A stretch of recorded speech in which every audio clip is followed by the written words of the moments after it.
Hello दोस्तों, आज हम लोग बात करेंगे एशिया में जलवायु की स्थिति के बारे में बात करेंगे साथियों। तो देखिए, जो डब्ल्यूएमओ है उसने अपनी रिपोर्ट पब्लिश की थी। डब्ल्यूएमओ को बोलते हैं विश्व मौसम विज्ञान संगठन, और इसने अपनी रिपोर्ट पब्लिश की थी 2024 में, जिसे बोला गया एशिया में जलवायु की स्थिति रिपोर्ट 2024 नाम दिया गया था। तो देखिए, पहली चीज तो आपको जानना है डब्ल्यूएमओ क्या है। तो याद रखिएगा, डब्ल्यूएमओ मतलब होता है विश्व मौसम विज्ञान संगठन, और ये संयुक्त राष्ट्र की एक विशेष एजेंसी है साथियों।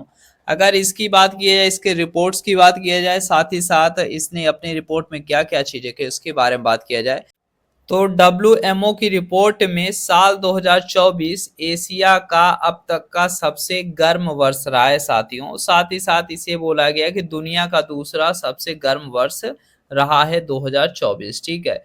जिसमें तापमान की अगर बात किया जाए तो 1991 से 2020 के औसत तापमान से 1.04 डिग्री सेल्सियस अधिक दर्ज किया गया। अब इसका प्रभाव क्या पड़ा साथियों, तो देखिए, ताप वृद्धि की दर अधिक हो गई, ठीक है। जैसे एशिया की ताप वृद्धि जो दर थी वो वैश्विक औसत से दोगुनी हो गई साथियों। और खास बात है, औसत की बात की जा रही है, ठीक है ना। ऐसा नहीं कि आप उसको नॉर्मल टेम्परेचर बेस पे बात किया जाए, ये एवरेज की बात की जा रही। तो जो वैश्विक औसत तापमान है तो उसका दोगुना आपको कहाँ देखने को मिलता है, एशिया में देखने को मिलता है। ये एवरेज की बात की जा रही है, ठीक है। और साथ ही साथ अगर बात किया जाए ग्लेशियर का पिघलना, तो कम बर्फबारी और अत्यधिक गर्मी के कारण मध्य हिमालय या फिर आप कह सकते हैं तियान शान में ग्लेशियर पिघल रहे हैं, ठीक है। तब देखिए, जब बर्फबारी कम होगी तो जाहिर सी बात है जो ग्लेशियर होगा उसका जमाव कम होगा, ठीक है। और साथ ही साथ जब अत्यधिक गर्मी पड़ेगी तो वो गर्मी आप लोग जानते हैं ग्लेशियर को पिघलाने का काम करती है। और यही वजह कि आप देखेंगे तो चाहे वो तियान शान का क्षेत्र हो गया या फिर मध्य हिमालय का क्षेत्र हो गया, वहां से ग्लेशियर पिघल रहे हैं, ठीक है।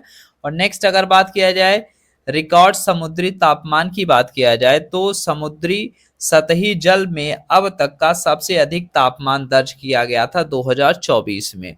और समुद्री तल की अगर बात किया जाए तो जो आप देखते हैं समुद्री जल का जो तापमान आपको देखने को मिलता है वो 10 की वृद्धि पर वैश्विक औसत ताप वृद्धि दर से लगभग दोगुनी मानी गई, ठीक है। मतलब जो आप देखते हैं 10 की वृद्धि, मतलब जो 10 साल में आप देखेंगे जो तापमान औसत बढ़ रहा होता है उससे लगभग दोगुना माना गया। अगर वही बात किया जाए डब्ल्यूएमओ के बारे में, तो यह एक अंतर्राष्ट्रीय संगठन है और किसका है साथियों, तो संयुक्त राष्ट्र का है, ठीक है।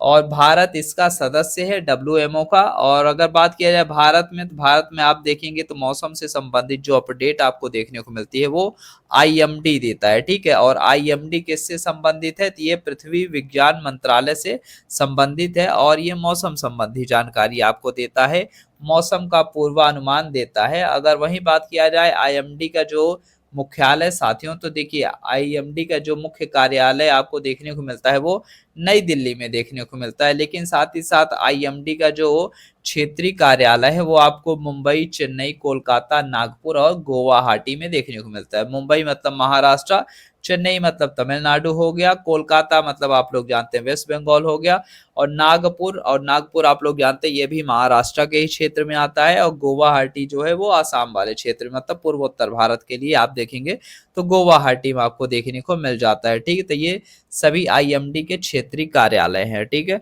तो उम्मीद करते हैं मेरी ये वीडियो आप सभी को पसंद आई होगी। तो मिलते हैं अपने नेक्स्ट वीडियो में साथियों।